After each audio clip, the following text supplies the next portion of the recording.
I definitely wasn't when I entered as a freshman, and I'm a senior now, so it's slowly becoming more and more real. So if anybody has a job to offer me, now would be a good time. Like write it on the note cards. We're doing Q&A later, so just bring it up then. He is the student government president. Yeah. But I know that there are some students who are going to graduate with no debt at all. That's fantastic. But the reality is that there are plenty of students, some of my friends, who have to work multiple jobs and are constantly strapped for cash just to make sure that they can make it through the next term. We have people that will finish their spring academic term and then they go back home and have to work 2 or even 3 jobs just to make sure they can come back. So it's always sad to see people leave and you're worrying like maybe they won't even come back. But on the flip side of things, we have administration that really does care about this issue, and they're working passionately to make sure that all students will have the financial aid that they need to attend Lawerence and to get that Lawerence experience. A Lawerence experience is incredible and incredibly valuable too. So people like Ken, our president, Mark Burstein, our amazing financial aid officers, are all working to figure out different ways to meet the needs of individual students. Ken brought up earlier the full speed to full need, and I've been in on conversations with that. As president of LUCC, I actually get to observe Board of Trustees meetings, and I know that we have plenty of people in administration and on the Board of Trustees that care deeply about the success of every single student. And I'd like to say that we're really lucky to have these people, and I'm looking forward to see how we meet these needs in the future. Thank you. Awesome. Thanks, Max. So, Lauren, it's your turn. Could you describe your experience paying for college, and what advice do you have for students who might find themselves in a similar situation? Thank you for having me. I think to start out, I would like to backtrack a little bit just to kind of emphasize the story a little bit, I guess. So I grew up on a small farm in Maryland, and the company that ran the farm decided to cut funding to it around my senior year of high school.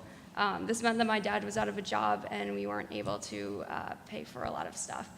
So we ended up renting the farm from the family that had bought it, and it was not the greatest situation for us, so my parents decided that after my father got a new job, they would invest in a house for our future. This meant that they could not co-sign for any loans that my sister and I would take out. P.S. I'm a twin, so we were going to the college at the same time. So essentially, we were on our own.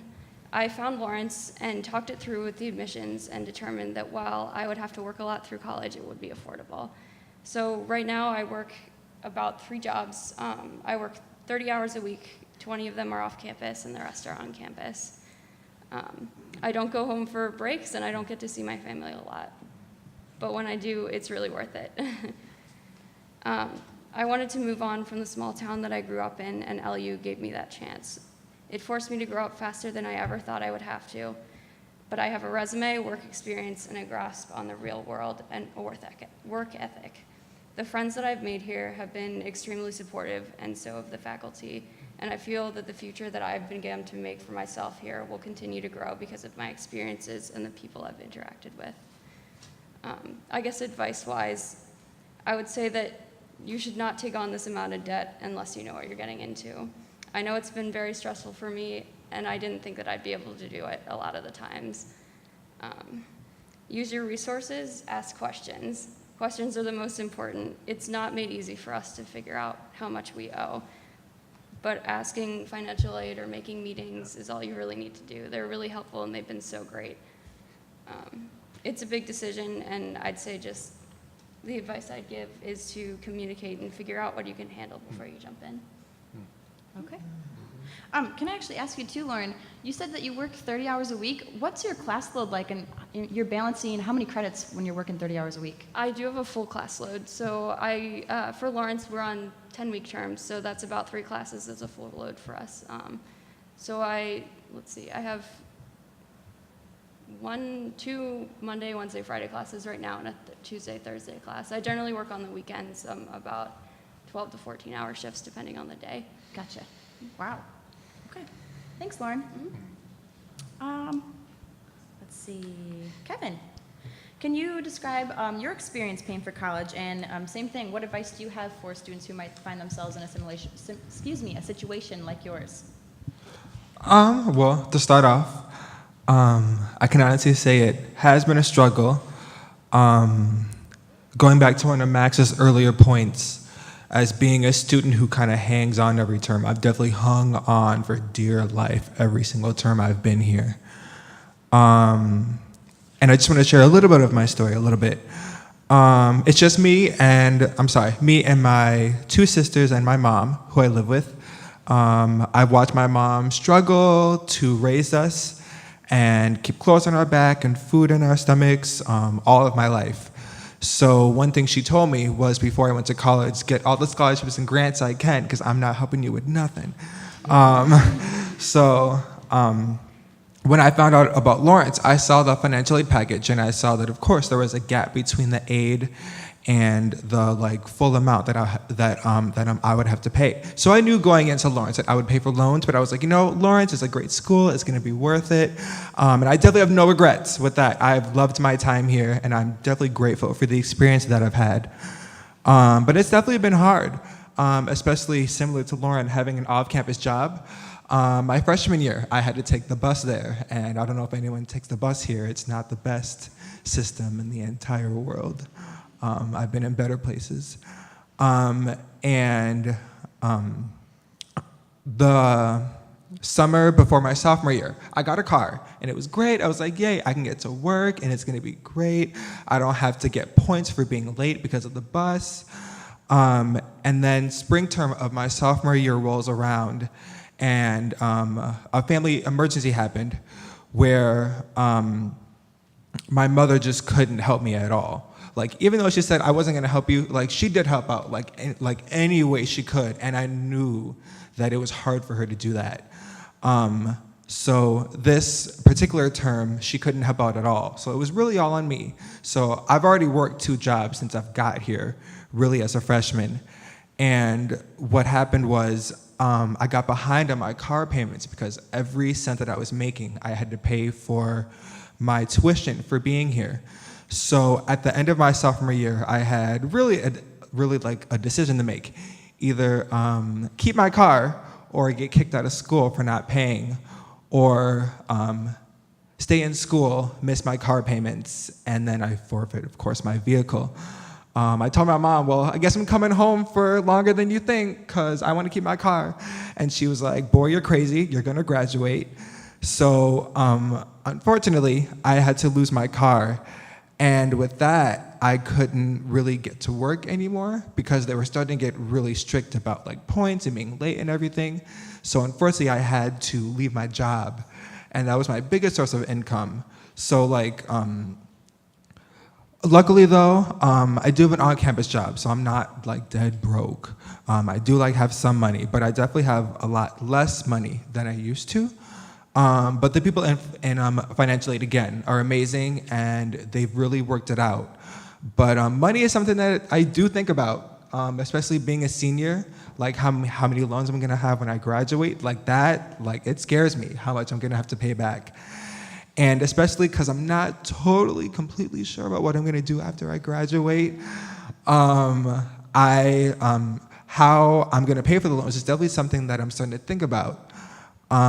So I guess some advice that I would have is don't let money really stop you from going to your dream school. Lawerence is my dream school, and I didn't let money stop me from doing that. So definitely go with your gut and go where you want to go. But I will say, again, to what Lawerence said, just think about it before you kind of jump in. I don't know exactly the total amount of loans I'm going to have when I graduate, but I know it's probably going to be more than I think. But again, I have no regrets. I've loved my time at Lawerence. I will always cherish this experience, and it has been a blessing to me. Thank you. Paris. Students, they don't only face financial challenges in college while they're in school. What other barriers to success do you see, and how do you help students overcome them? Sure. So as Associate Dean of Students, I work with several different populations on campus. And really, my goal is to look at the student as a whole person, as a whole human being with different needs and complexities. And as we say a lot here, it takes a village, as the proverb says, to be successful. But I've come to understand that not everybody comes with the same village. Some people only come with half a village or not a village at all, right? And so our role in student affairs is to help create resources that not all students have. Some students may have more financial resources, but less academic. Really, the college experience is about the life of the mind. It's an academic endeavor, which is really exciting, but also really challenging. And we have students that come from different high schools from all over the world, and they come in with different experiences. So they may academically need some help, and that may be a barrier because Lawerence is an academically rigorous place. Culturally, there are barriers, especially for our first generation students. So this year, nearly 20%, which means that their siblings are the first in their family to go to college. And those of you who have gone to college, there's a lot of hidden rules about the college experience. And if you didn't have anyone to teach you that or to show you that, you're gonna come here and be really confused. So part of my role is to help them to figure out and navigate what it means to study at a place like Lawerence and what are the cultural implications of that. Of course, as students have alluded to, there are personal issues that are going on back home, there's family, there's lots of things to worry about. So part of the role in student affairs is to help fill in the gaps. No one succeeds alone. Even though many students feel that way, that they've had to pull themselves up by their bootstraps, really, everyone, all students are going to need resources and support in order to succeed. Not just financially, but academically, culturally, personally, but then also having a sense of belonging, feeling like you belong here, this is the right place for you, and it's a time for many students when they are taking ownership and autonomy of their dreams and their goals. So I feel like in student affairs, we're cheerleaders. We're always cheering for students and doing what we can, but also empowering them and providing the compassion and empathy for them to create their own village here, their village of success. So, and I love the work that I do. Awesome. Thank you, Paris. So now it's time for us to take audience questions. If you have a question or a comment, please write it on a note card and hand it to Jim or Jen standing in the aisles. They're right there giving a wave. They'll let you know when it's your turn. Now, there are a couple of ground rules here. Please be civil, please be succinct, and please be solutions-oriented. It's fine if you have a question for the panel or if you want to make an observation or a statement, but be kind. No one in this room is responsible for student debt, but with a common purpose and with working together, we can make constructive change. My colleague, Rory Linnane, is at the microphone. Hey, Rory. Hey guys. So before we start with the Q&A, we want to show you a brief video of some interviews we did here on campus with some Lawerence students. So what's your debt number? $12,000. You kind of chuckle at that. What makes you chuckle about it? It's just kind of sad and we don't know how else to react to it right now. 0. How did you do that? The Lord has helped me a lot. Okay. Scholarships, grants, and financial aid. $33,000. Okay, by the time you graduate. 40,000 for over 4 years. My number is approximately 90,000, including my planned grad school. 19,000. What would you rather be spending $12,000 on? Stuff away. Yeah, saving up for nice stuff. Car? Yeah. Yeah, I have a car. You have a car? Okay. Have you ever had to make any sacrifices to come to school? I sacrificed my social life. Look at that, I worked all summer. I had to sell my car, which sucked, but not too many, I don't think. Well, I definitely have to thank my family for a lot of the sacrifices they've made. My dad picked up a second job to help pay for some of my tuition. Just the required payments for each outreach tournament stuff to help take care of that. Myself, I've been working since my sophomore year to just, have some money to survive, but right now I only have $1 in my purse, so it's obviously not going so well. Do you have any concerns about being able to pay it off when you graduate? I guess I haven't really got there yet. Okay. In the back of my mind, so sure. Okay, so you know you'll have it someday, but just out of sight, out of mind for now?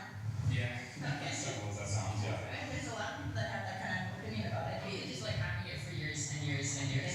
Many years, It's like yeah. a piano major, you're not going to pay it off ever, or a very long time. Yeah, plus there's grad school. I mean, so you're gonna have your grad school after this then?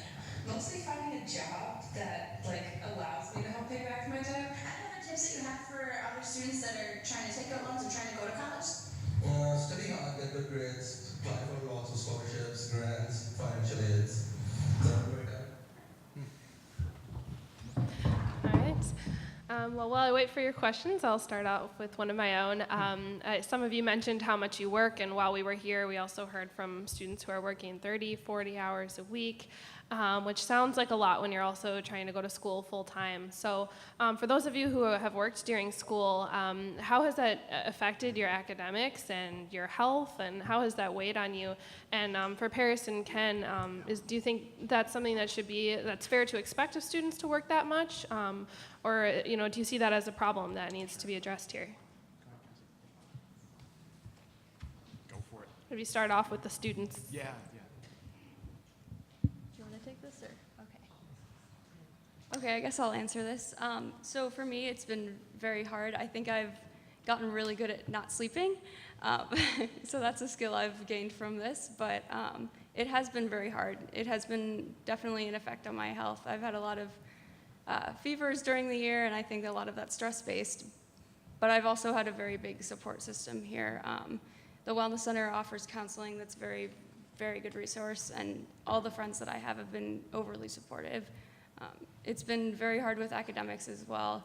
Studying late into the night gets hard also, but I think that I found a field that I'm really, really passionate about, and it's so much easier when you figure that out. Yeah, thanks. And Paris or Ken, could you comment from the university's perspective?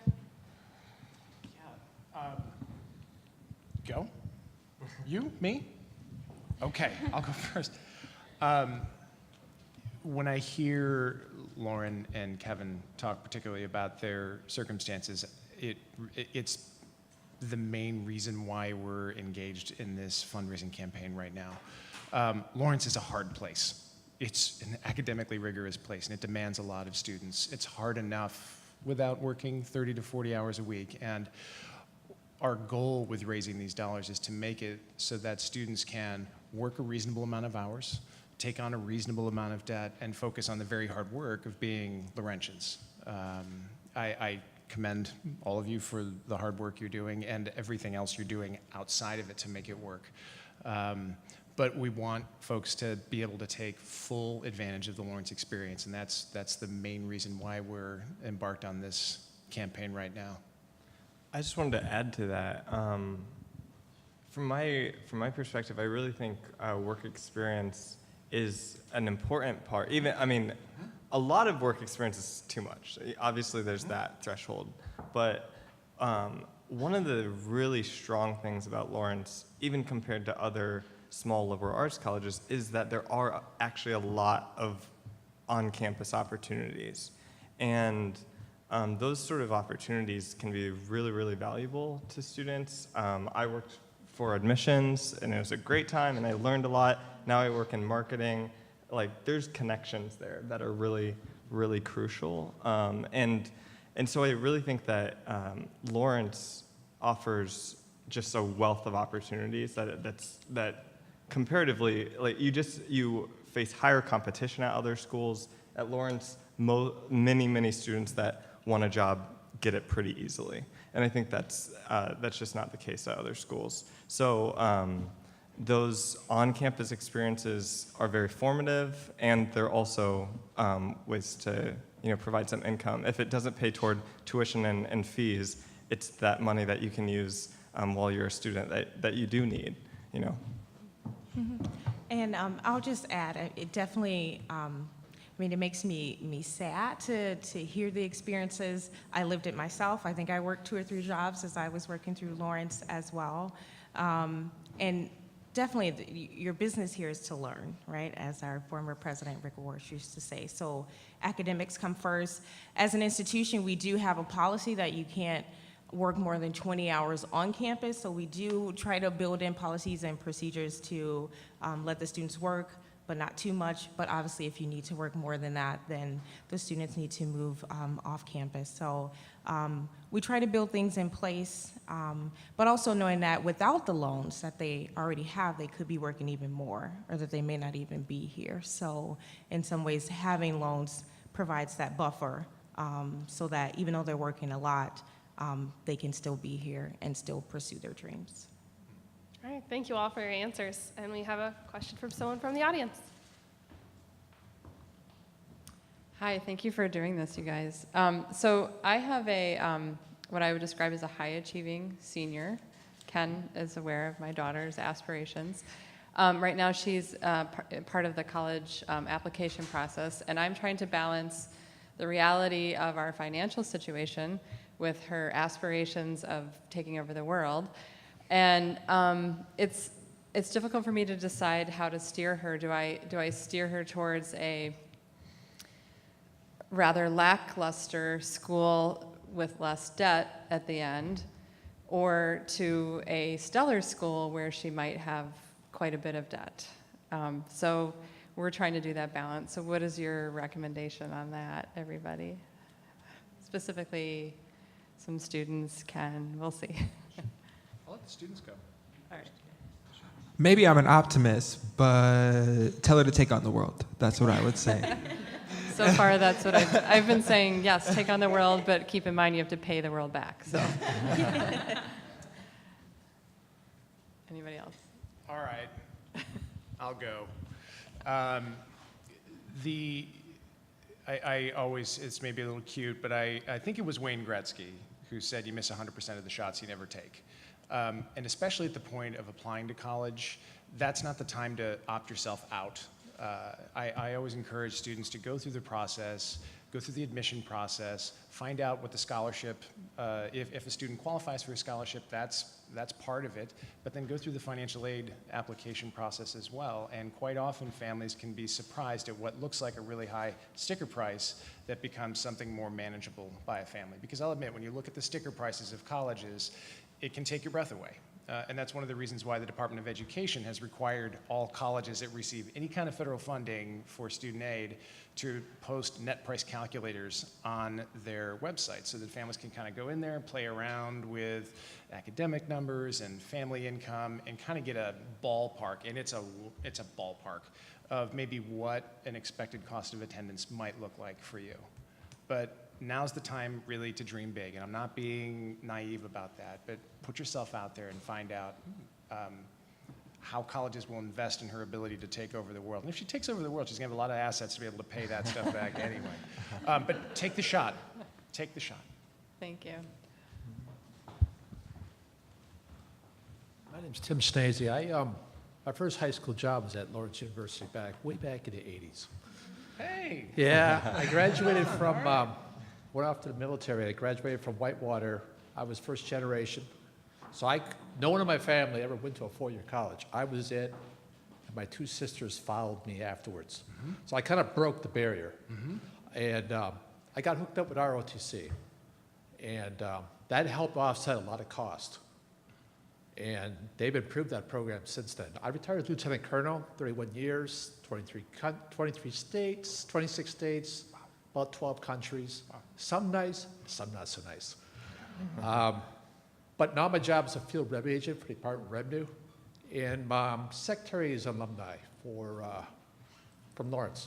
He graduated from Lawerence, the secretary for our Department of Revenue, just side note. But in my job, I deal with families who co-sign loans for lots and lots of dollars. They get really desperate. They start borrowing from taking money out of their 401k, IRAs, and they get hit with the tax penalties. And then I become their new friend that they didn't know they had, because they couldn't pay it back. And I see the stats coming down the application for payment plans and wage cert reductions and all kinds of other mitigating actions. And I see families that are in huge amounts of debt. And one of the things you have to tell these people that, how old is your child? Oh, he's 21.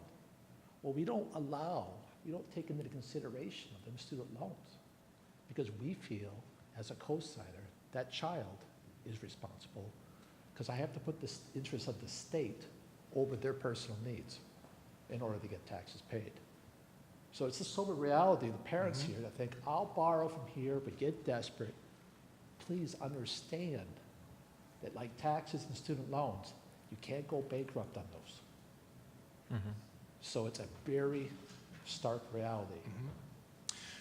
So, actually, given your position, you might have a unique perspective on this. I'll ask you the question. Yeah. Is there a recommendation you have to families, given what you have seen? Well, or even recommendations my for, recommendation or recommendations is, for policy? Well, here's some policy things. One, employers, if they pay off your student loan, that is an income that they have to account for on their taxes. There is no offset for, they have, and the other flip side of it is, by them paying off that loan, that's income you have to report. So now, it's a great gift up front, but come tax time, you're gonna have to pay the income tax, federal and state, on that. And so a push to that would be great. I was on vacation last week out in Missouri, Branson, Missouri. It's a great place, but there's a college of Ozarks, very well rated in that part of the country, but all of their students walk out debt-free, and the reason why is they have to work for their tuition. The college has enough endowment that they're able to offset the cost a little bit, and then they also have a lot of the services that are done by, on another college, by salaried people, are done by students. So they walk out with a 4-year degree, no debt. And there's another school like that in Tennessee. That's possibly a model that maybe Lawerence may want to think about. Can you sustain it to them to be able to work, whatever the jobs are, cutting grass, because I guess the first year at that college, those kids are picking up trash, they're washing dishes, they're washing garbage cans, they're cutting grass. They're doing all kinds of things that mommy, daddy probably never made them do. And they're getting a reality check, they're getting a work ethic. And the employers know that when they walk out of that college, that student has worked 4 years. Those grindstone studying and working and walk out. So I guess the impact I'm saying is understand the impact of families in desperation, reaching out to doing things that they want to help the child, not realizing what they're doing to the retirement and what they're doing to their tax situation if they do it. So, and when you're doing the advisement, please counsel them not to do that. Agreed. Thank you. Did anyone else want to add anything on that before we go to the next one? I think he said it all. Okay. Sarah Lee, class of 2005. I worked for Ken when he came from Marquette, so welcome, good job. Turn on the Wayback Machine, thank you. And my question kind of goes off that a little bit. So I've been out over a decade now, and my question is, I've been really proud, I was really proud to move back here to Appleton from Milwaukee. I went there after I graduated, and I bought a home. It was tough. Don't think it's going to be easy, especially as a single person with that student loan kind of behind you. And I've been so proud of this university and the programs that you've implemented over the years. But what I haven't seen yet, that doesn't mean it doesn't exist, but what I haven't seen yet is what is Lawerence doing to address the education gap of financial literacy of these students. I'm a huge advocate of implementing a financial literacy class at the high school level. That's public policy. That's a little tougher, but you're a private institution, and that's something that you can just do if that's something you want to do. And so what are you doing to do that? And then if you care to answer, do you feel like it's your job to do so Actually, as part of a full education? good. That's a great question. Jamie? No, I'm kidding. Harris, we were actually talking about this before. I know you and Ryan did some work with, shout out to Mr. Gebler out there. I can talk about, go for it. basically, so we're working on it. I agree that it's a gap, it's a need. In working with students, I do a lot in peer education and peer mentoring and having peers work with one another to help each other. There's a program here called CORE that does just that. And after conversations with upperclassmen, they said, hey, can we have some type of training on financial wellness?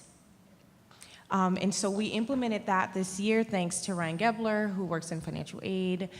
He decided to come and do kind of a mini workshop with our upperclassmen about financial wellness. The goal of the presentation was to be able to give them information that they can pass on to first-year students, but they soaked it all in for themselves. It actually turned into a conversation where they asked questions about loans and about paying loans and payments and debt. And it was just fascinating to see that unfold, to see how hungry the current students were to learn about this information, and by learning for themselves, then they are able to give. So we thought that was very successful.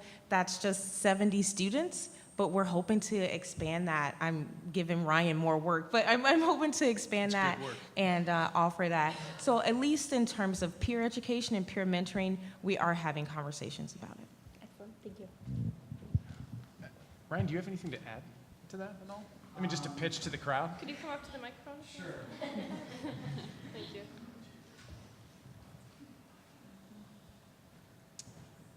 We'll just sing or whistle while Ryan works his way to the microphone.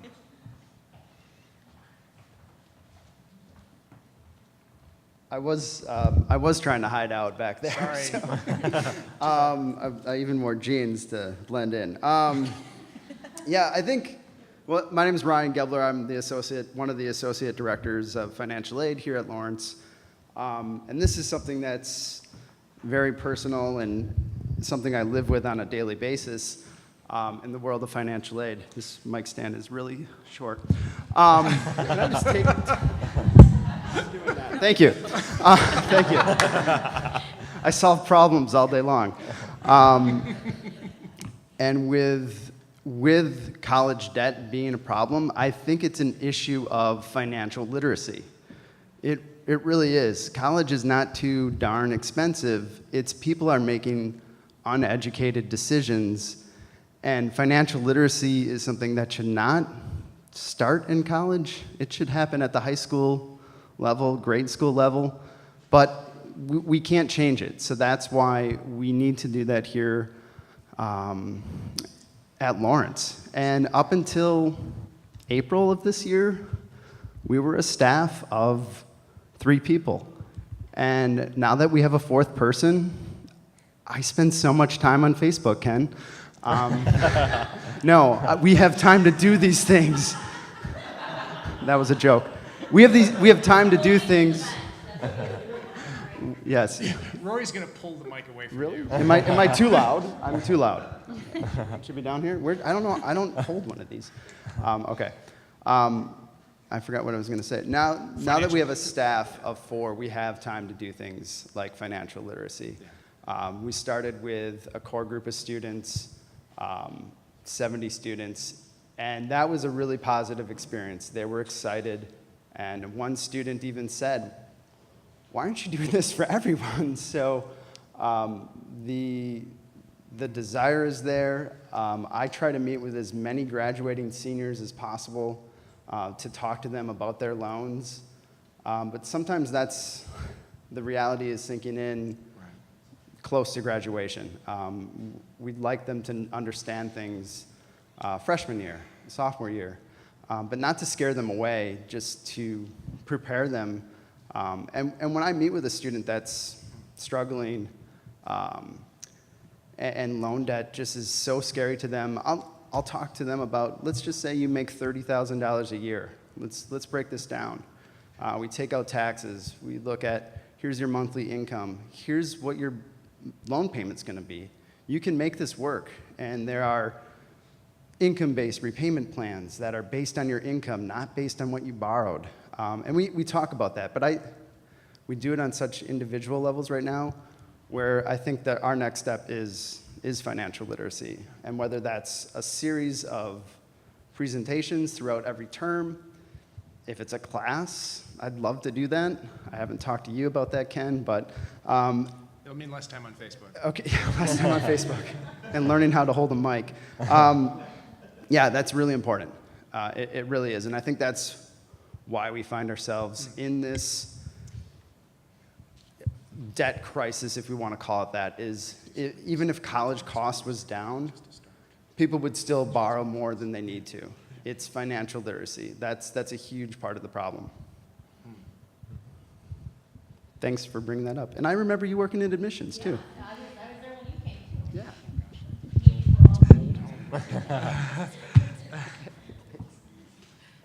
Did anyone else want to add anything on that before we move on? Okay. Well, so we have a lot of elections coming up here with people who could have a lot of power in making student loans more or less accessible or forgivable. If you had a direct line to some of these candidates, is there anything you'd want them to hear? And what would you like to be able to tell them about the struggles you're facing and the help that you'd like to be able to get? I think I've been really a little bit surprised about the conversations that seem to be a little bit over-promising, that they're candidates promising like completely free education and stuff like that. And I think that if only a message to like the younger generation, I really think it's unhelpful to be having a debt crisis and then be talking about kind of free education or just kind of fanciful situations. I think that's really unfair rhetoric for the election to sort of be about is any of those conversations. So I'd like a more toned down, realistic conversation on incremental change toward improving the debt situation. That's a lot to ask, a more toned-down conversation on this. Well played, Lori. Anyone else have anything on that? All right, well, we have another question. Go ahead. If I have a dog in this race, I would ask them to restore funding to the Pell Grant so that it actually has its purchasing power that it was originally designed to have back in 1965 when it was it was indexed to, I think it was indexed to public college tuition, and it just hasn't caught up. And there are other threats to funding sources. The Perkins loan is always under duress, and I think providing more tools to provide more access to higher education. I know the common counterpoint to that is, well, if you just fund the Pell Grant higher, colleges are just going to jack up their cost of attendance. That's not how it works. But it's a common political point that folks will make. But that is a powerful tool to allow families access to more opportunities. Okay, thank you.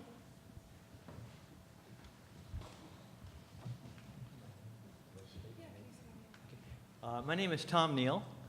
I'm retired. I was class of 1977, NC State University. All right, Wolfpack. Yeah. And my proposal is more toward the public sector. You reallocate public dollars from degrees with little economic potential, which I define, which I just pulled out of nowhere, of less than 50% of the people who graduate in that degree get a job related to that degree, and move those resources to degrees with good economic potential, which I define as more than 80% of the people that graduate with that degree get a job in that field. And those could be four-year degrees, they could be technical college degrees, whatever. Just move the public dollars from where people are getting degrees and not getting jobs to places where people get degrees and get jobs, and use those dollars to either lower the costs of those jobs, expand the availability of those degrees, or some combination of that. Okay. And that's So no more liberal arts. No, I'm not saying no more liberal arts. I wouldn't Yeah. do the cut all at once if only 50%. Say, all right, so take away 20%, take it to where you get it, take it down to where Sure. it meets the 80% criteria, or whatever job criteria you have. I mean, I have 3 kids, all right. One graduated over there where they have that W upside down, and she's a teacher, all right. She had to go off to Bemidji to get her first job, you know, but she did. She did what she had to get that job as a history teacher. So I have liberal arts in the family. The second one went to Stevens Point, majored in urban forestry, which is a degree. And she did that for a couple of years for a private tree company because she didn't want to leave Wisconsin and travel to where she could get a degree in that job in that degree. Then she went back to school on her own and got a degree in, she's now a dental hygienist and makes far more than she ever did in forestry.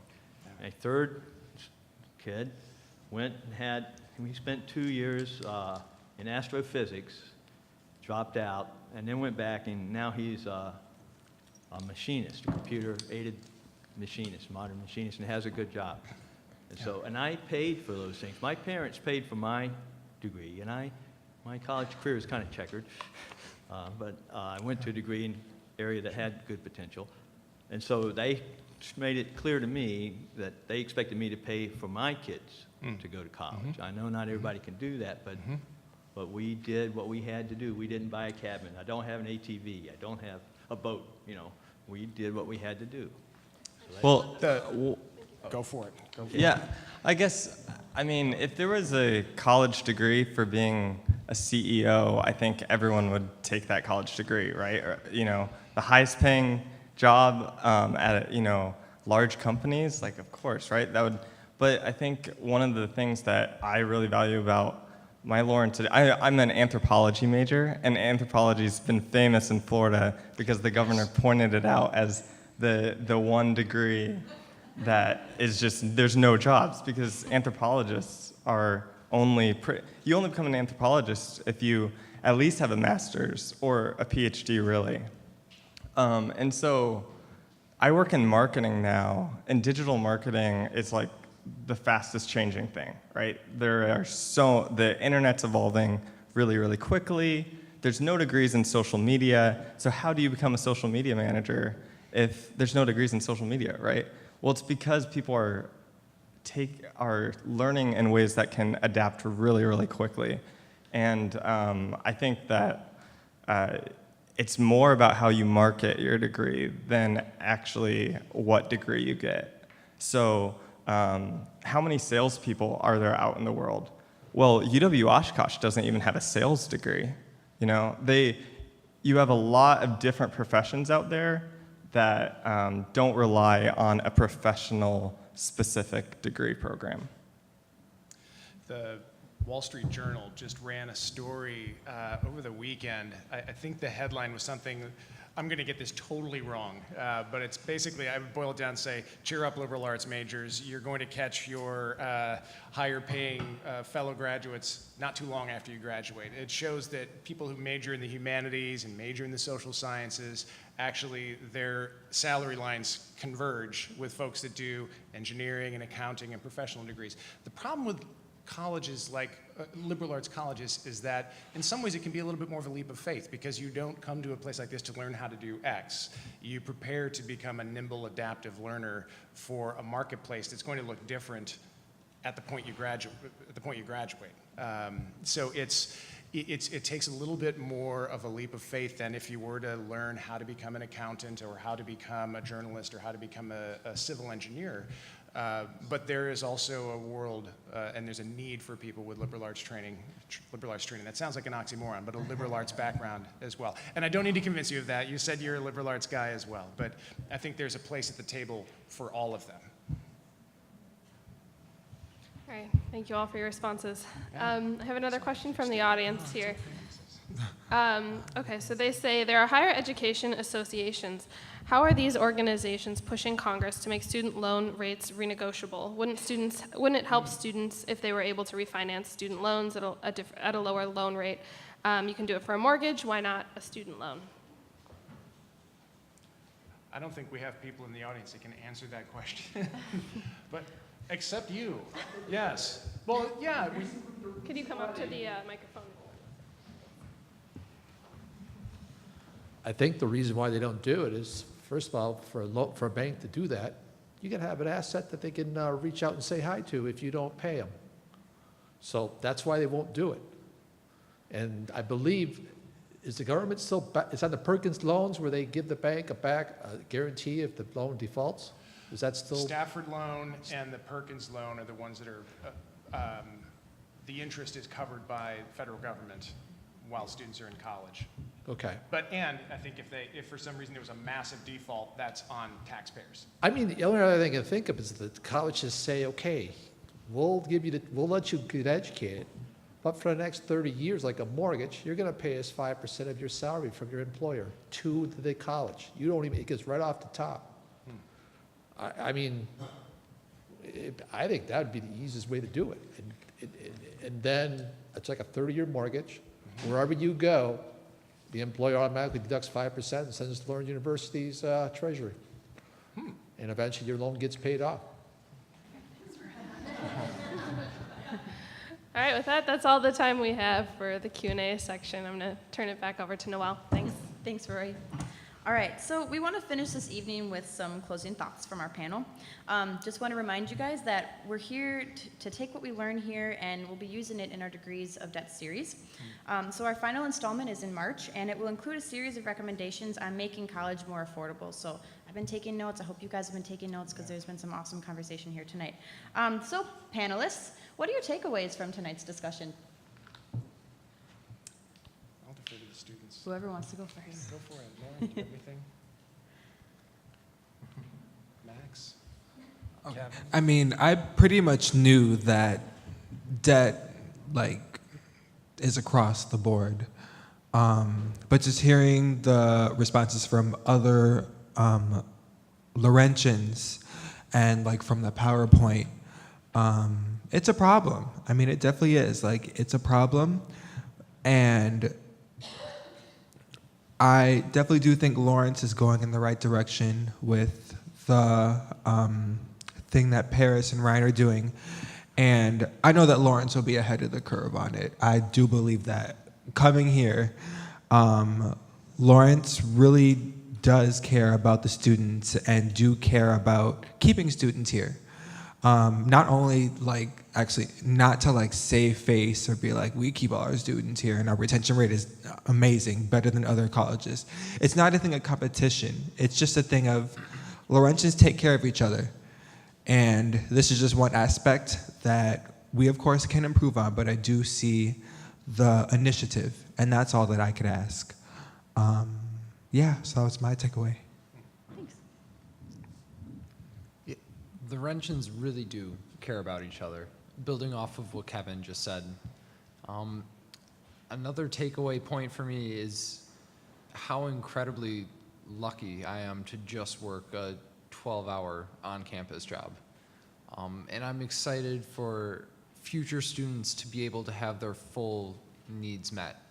Because if I wasn't working just those 12 hours, I feel like I would lose so many other aspects of my identity here on campus. I wouldn't be able to do student government. I wouldn't be able to play on the soccer team there. I just wouldn't be able to maintain the same academic rigor that I do now. So I'm excited for future Laurentians and appreciate all the work that everyone is putting in right now. I guess takeaway thoughts for me, I would say that listening to this panel talk and hearing all the questions that the community has about debt on campus and in general is really comforting for me to hear the answers that are being thrown out there also. It's very, very nice to hear that how hard everyone's working towards making the student debt alleviation more possible. I'll just add for me is the understanding that college it's an investment. It's a beautiful investment in yourself, in your mind. Is there a thing as too much debt? I do believe that, yes. And we have to make the right choices. As Ryan said, it's about making the right financial choice for you and for your family. And taking on debt is not the end of the world. You make different choices. I know for me, I worked my way through college, and I'm still working and made different choices, but 8 years out, I am a homeowner, right? I'm an older millennial. I own a home. I'm married. Things can be done. You just make different choices, but it's a beautiful investment. Lawerence changed my life, and I don't regret a thing. Yeah, just one last point that I just wanted to bring up tonight is that, and this sort of hits on what you were just saying, Lawerence is a really great school. It's an investment. It's also in a really, really great community. Appleton was just rated one of the best places to live in America. Part of that is because it has an extremely, comparatively low cost of living. And that's one of the ways I've paid off my debt, is been really diligent. I haven't bought a car. I'm very frugal. And Appleton's just dirt cheap to live in. And that really, really helps. I think Appleton doesn't get enough credit. The Fox Cities don't get enough credit for being a place that's actually hospitable to millennials and to young professionals. And I just think that's another point. If you can find those, as students actually, if you can find those places that are not, Boston, San Francisco, New York, that are hotbeds of just sky-high rent, there's a lot of options for paying off your debt, and that's not necessarily an aspect of the conversation that came up tonight. That's good. For me, it's I actually look to our friends at Post Crescent, and I'm eager to see where this conversation goes. To use the power that you have to raise people's awareness about things. I even look at the financial literacy, just the little seed of this idea here. How can something like that become more available to more people at an earlier age, so that this just becomes part of your education?